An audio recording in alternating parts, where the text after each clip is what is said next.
Good afternoon, dear students.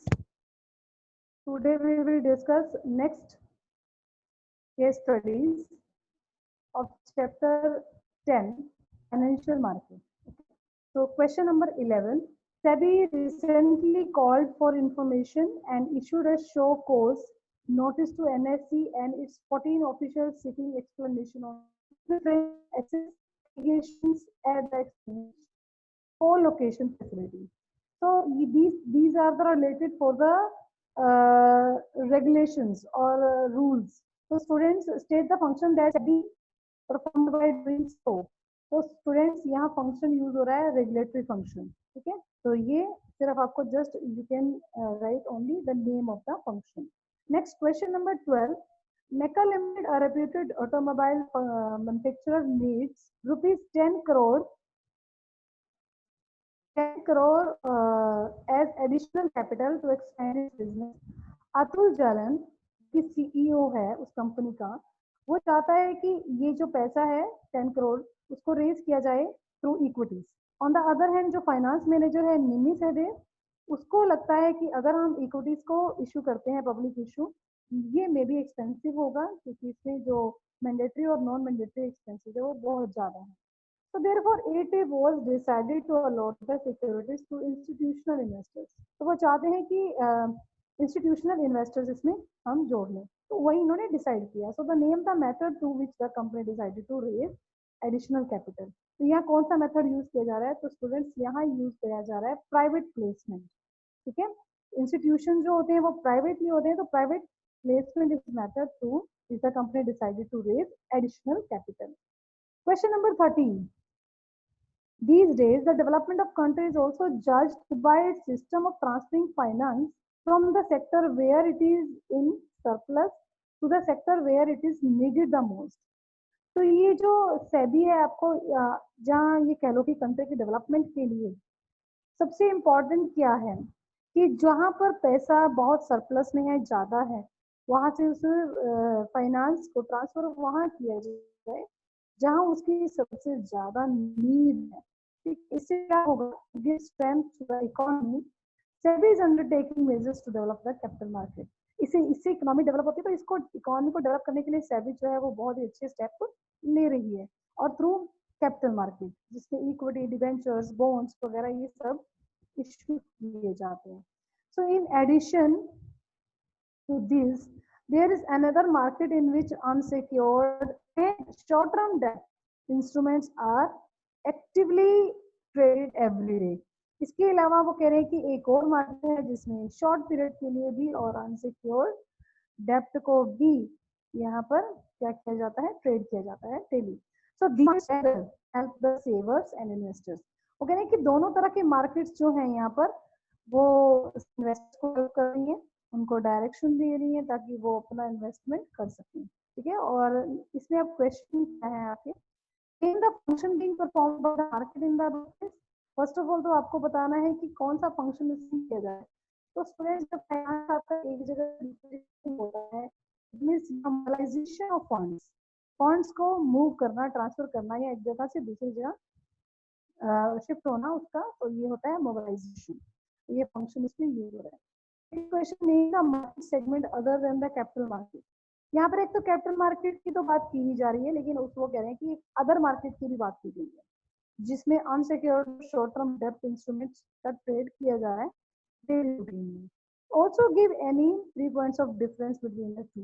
पहले तो आपको वो सेकंड मार्केट का नहीं बताना है. सेकेंडली आपको मार्केट के बीच में एनी 3 डिफरेंस भी बताने हैं. तो स्टूडेंट्स वो सेकंड मार्केट है इसमें जो शॉर्ट पीरियड के लिए जिसमें इंस्ट्रूमेंट्स वगैरह अनसिक्योर्ड ट्रेड किया जा रहा है, वो है money market.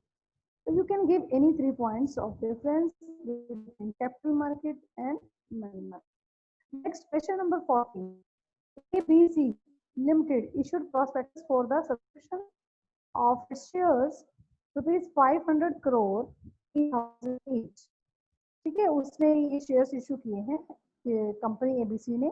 Issue was oversubscribed by 20 times. अब आपने ये चैप्टर कर लिया है अकाउंट्स में भी, तो दैट्स व्हाई आपको क्लियर होगा कि ओवर सब्सक्रिप्शन का क्या मतलब है. मतलब 20 टाइम्स, इससे 20 गुना ज्यादा उनको शेयर्स की एप्लीकेशन रिसीव हुई है. और company issued shares to all the applicants, और कंपनी ने क्या किया है, सारे एप्लीकेंट्स को प्रोरेटा बेसिस पे सारे शेयर्स इशू कर दिए, मतलब दे दिए, सबको दे दिए। तो लेटर सेबी इंस्पेक्टेड, जब सेबी ने इंस्पेक्शन की सेबी की, तो क्या पाया गया है, some statements about the management of the company in it, कि कुछ misleading statement वहाँ उनको मिली है। SEBI imposed a penalty of ₹5 crore and banned its 3 executive directors. उसने SEBI ने 5 करोड़ का उनको पहले तो फाइन लगाया है, पेनल्टी डाली है। सेकेंड थिंग, बैन कर दिया है 3 एग्जीक्यूटिव डायरेक्टर्स को, किस चीज में, सिक्योरिटी मार्केट से 3 सालों के लिए डील करने के लिए, ठीक है, ताकि अब आगे की 3 इयर्स के लिए वो सिक्योरिटी में डील नहीं कर सकते। तो identify the functions and it's type performed by SEBI in the above case. इसमें आपको आइडेंटिफाई है उस फंक्शन को जो यहाँ पर परफॉर्म किया गया है, वो है आपका प्रोटेक्टिव फंक्शन, जो सेबी ही परफॉर्म करता है। तो protective function has been performed by SEBI in this case. And the type of protective function, इसमें कौन सा टाइप यूज किया गया है, इसमें क्या था जो उसको पेनल्टी डाली गई है, उसने फ्रॉड किया है, तो prohibition of fraudulent and unfair trade practices, ठीक है, तो ये टाइप है। नेक्स्ट आपका है question number 3। Unicorn Securities Private Limited was established to deal in securities. It was registered as a stock broker with National Stock Exchange (NSE) and Bombay Stock Exchange (BSE). ये दोनों आपके stock exchanges के type हैं, मतलब ये जो 7 stock exchanges हैं उनमें से ये 2 स्टॉक एक्सचेंजेस हैं, ये रजिस्टर्ड हैं जो, ठीक है। तो जो स्टॉक ब्रोकर हैं वो रजिस्टर्ड है इन दोनों के अंदर, trade in securities listed at this exchanges. It is also a depository participants with CDSL and NSDL, national और central दोनों का है। So in the first 3 years, it developed successfully. पहले 3 सालों में बहुत अच्छे से ये successfully develop हुआ। After that, the composition of board of directors changed. Some customer complained, उसने यहाँ complaint करनी शुरू की, क्या complaint किया वो उसको आपने ध्यान से देखना है। कस्टमर केयर सेंटर पे कंप्लेंट्स हुई हैं that share purchase by them, जो उन्होंने शेयर्स खरीदे थे, and for which the payment has been duly made, उन्होंने उसकी प्रॉपर पेमेंट्स भी की हैं, were not transfer to their demat account, वो उनके डीमेट अकाउंट में ट्रांसफर नहीं किए गए। किसने नहीं किए, यूनिकॉर्न सिक्योरिटीज प्राइवेट लिमिटेड ने, ठीक है। ये उनकी कंप्लेंट है और ये कंप्लेंट उन्होंने की है। The executive of customers care centre promised the aggrieved customers that their shares will be transferred to their respective demat account very soon. अब उन्होंने जो एग्जीक्यूटिव्स थे वहाँ के, तो उन्होंने यहाँ पर प्रॉमिस किया है कि बहुत जल्दी उनके डीमेट अकाउंट में उनके शेयर्स ट्रांसफर किए जाएंगे। But the company delayed the matter, मतलब कंपनी ने यहाँ पर कई बार उनको प्रोमिस किए हैं, बट द कंपनी डिले, उन्होंने अब बार बार कहने के बावजूद भी डिले किया है मैटर को, and did not transfer the shares of the customer to the demat account, ठीक है। बार बार उनको प्रोमिस किए लेकिन उसको भी ब्रेक करते गए। So this eroded investors confidence and multiplied their grievances. अब इससे क्या हुआ, इन्वेस्टर्स का जो वो कई मल्टीपल टाइम्स उनकी जो शिकायतें हैं वो पहुंची हैं। अब यहाँ क्वेश्चन क्या है आप देखेंगे। First point, identify the step of trading procedure in a stock exchange which has not been followed by unicorn securities private limited. First of all तो आपको वो स्टेप आइडेंटिफाई करना है जो यूनिकॉर्न सिक्योरिटी प्राइवेट लिमिटेड ने यहाँ पर use नहीं किया है, ठीक है, फॉलो नहीं किया है। आपने ट्रेडिंग प्रोसीजर प्रॉपरली किया है, तो ट्रेडिंग प्रोसीजर में आपको पता है कि जब शेयर्स जो है वो परचेज कर लेते हैं और पेमेंट उनकी प्रॉपर हो जाती है, तो उस केस में उनका शेयर्स जो है वो डीमेट अकाउंट में ट्रांसफर कर दिए जाते हैं। तो वही स्टेप इन्होंने यहाँ पर नहीं किया, ठीक है। तो अब जो स्टेप उन्होंने नहीं लिया वो क्या है, delivery of shares to the demat account, ठीक है। उन्होंने शेयर्स की डिलीवरी जो है उनको नहीं दी है, ठीक है। तो ये पॉइंट आपका इसमें मिसिंग है। Second question is, name the apex statutory body of capital market to whom customer can complain to the redress their grievances. अपनी शिकायतों से मतलब उसको करने के लिए जो कंप्लेंट की जाती है वो किस स्टैट्यूटरी अपेक्स स्टैट्यूटरी बॉडी के अंडर आप कर सकते हो, उसका नाम बताना है आपको, तो वो है SEBI, security and exchange board of India. ये वही अपेक्स स्टैट्यूटरी बॉडी है जिसके अंदर कोई भी कस्टमर अपनी शिकायत कर सकता है और अपनी कंप्लेंट कर सकता है, ठीक है, तो जो भी उसको प्रॉब्लम है। नेक्स्ट है आपका C part, right to values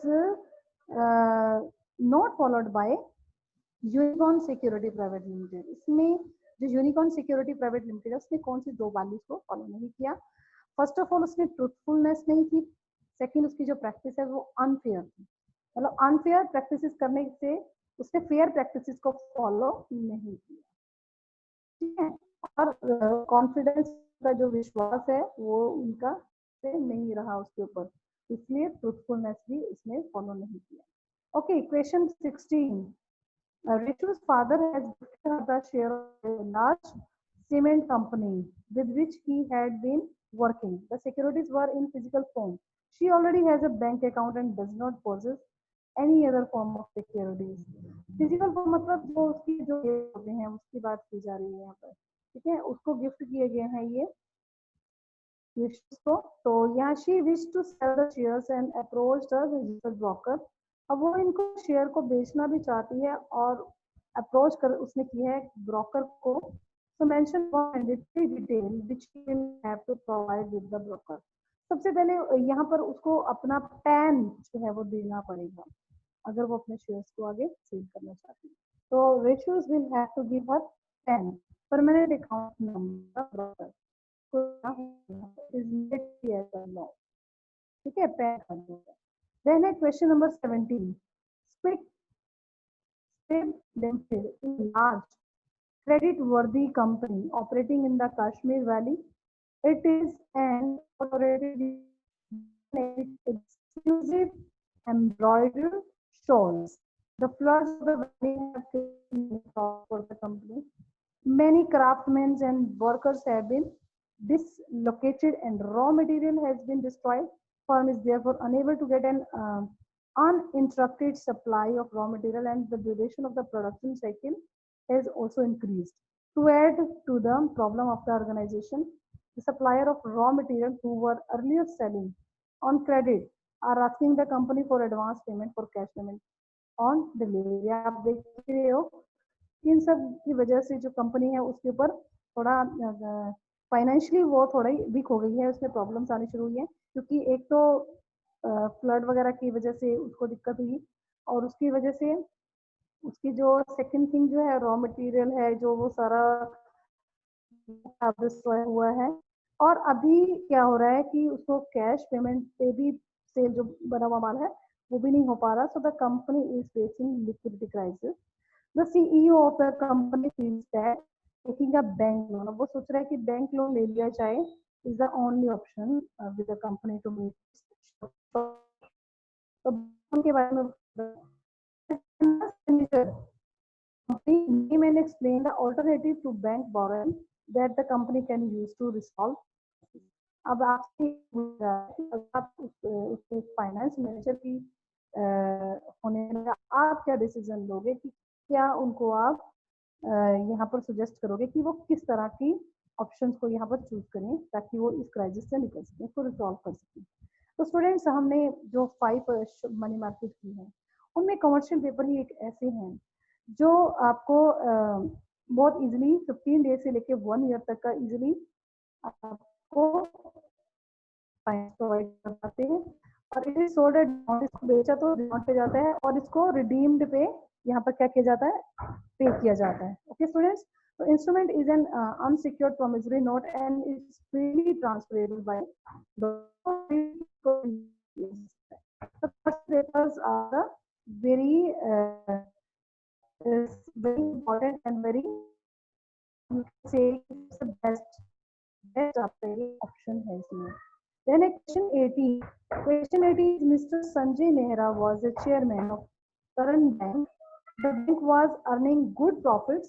Shareholders were happy as the bank was paying regular dividends. The market price of their shares was also steadily rising. Okay, so the bank was about to announce taking over the Dena Bank.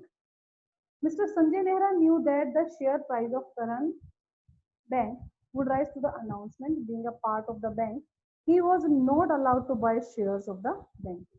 ठीक है, यहाँ पर he called one of his rich friends Sudhir and asked him to invest 5 crore in shares of his bank, promising him and the capital gain. तो students यहाँ पर जो पूरी story है इसको एक बार आप समझिए. And as expected the share prices went up by 40% and market price of Sudhir shares was now rupees 7 crore. He earned a profit rupees 2 crore.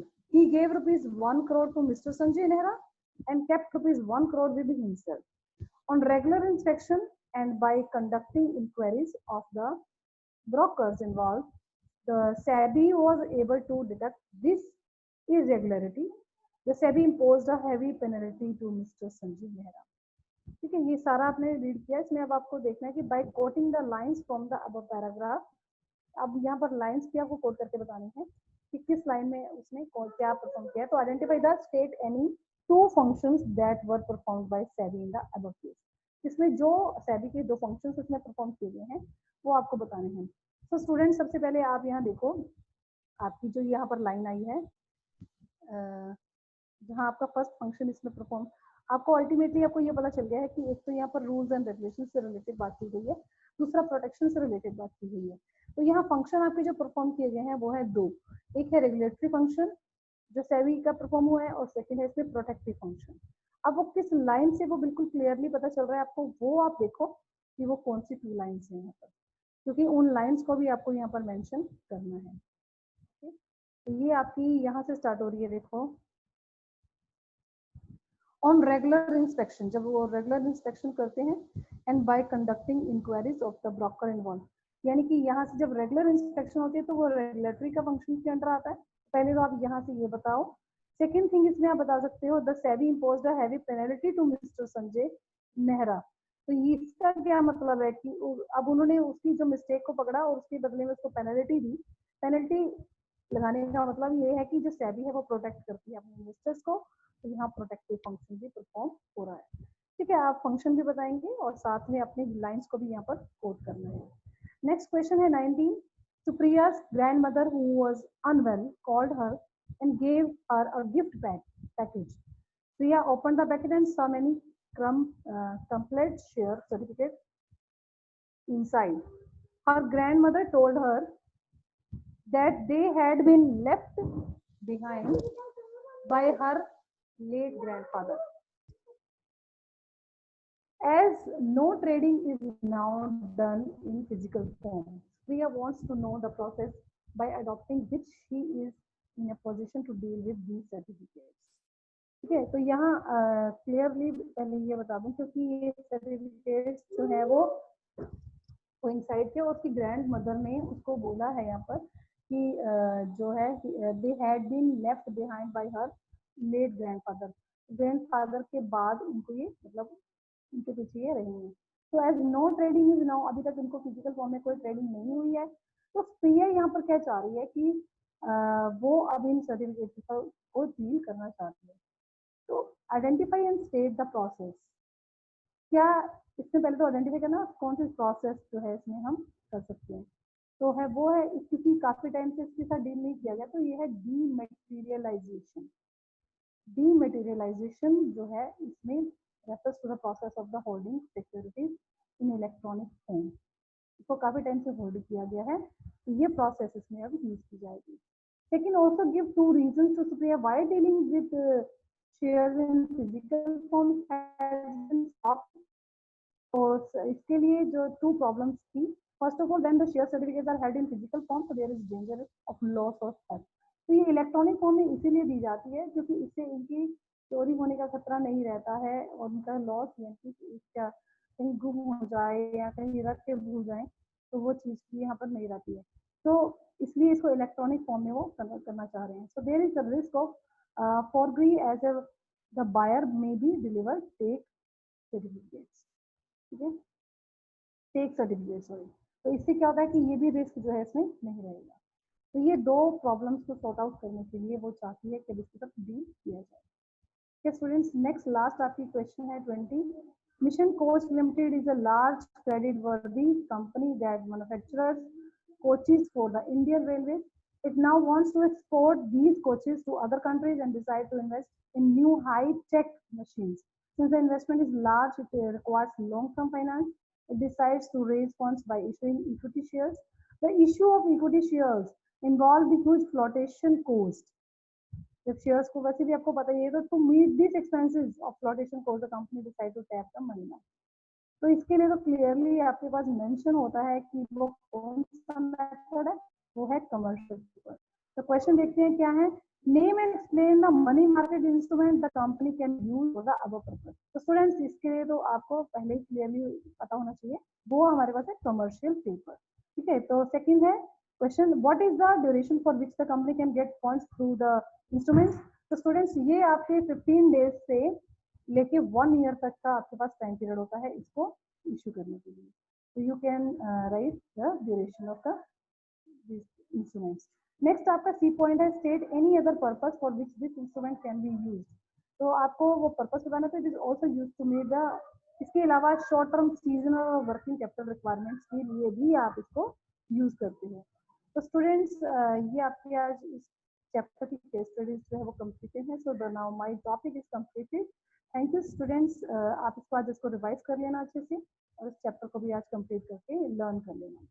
Learning के बाद ये बहुत इजीली आपको केस स्टडीज क्लियर हो जाएंगी। Thank you students, have a nice day.